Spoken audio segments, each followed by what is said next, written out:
personnel changes in the offseason on your defensive line. How are Kevin and Glenn really stepping up and filling those roles? They're going to be a huge part of what we do up front as a defense.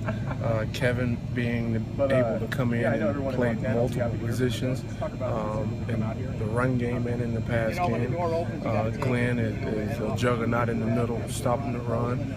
And both will be huge in what we do going forward this season. Kevin obviously isn't as big as either of those two guys that left last year, but do you think he's a little more athletic and that gives you a certain edge in some situations over Quentin and Ryan maybe? I think as a whole, overall defensive line, we are a lot more athletic, and I think it'll show when it gets to be third and long situations.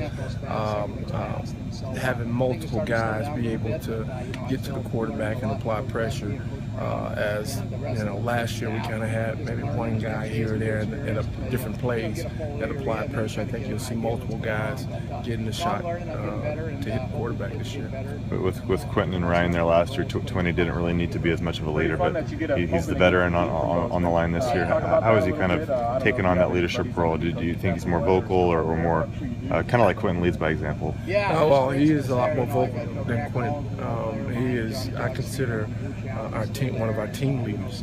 He brings it every single day. He works hard every single day, on and off the field. He's a great leader as far as following by example, vocal when we need that word of encouragement.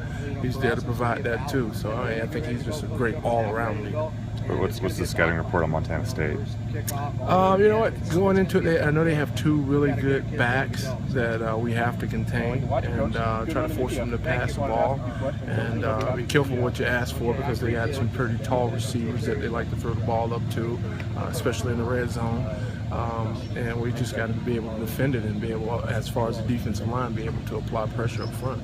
The quarterback, obviously an old Washington State guy, a pretty high recruit, but he hasn't ever played in a college game. Do you think if you can really hassle a guy like that early on in a game, it can kind of get him out of his rhythm and just the inexperience will show? You know what? That's what we're hoping to be able to apply a little pressure and hopefully spook him a little bit, and he doesn't get into any kind of rhythm. Most guys that hadn't played a lot of football, once they start to feel comfortable in the pocket and not flustered, then they start to get into a rhythm. And I think that's where, as a defensive line and also as a linebacking core, bringing some blitzes, we kind of get them flustered a little bit and get them out of their game plan. Great. Thank you. All right. Appreciate it. Thank you. Thank you. Thanks, Coach. Yeah.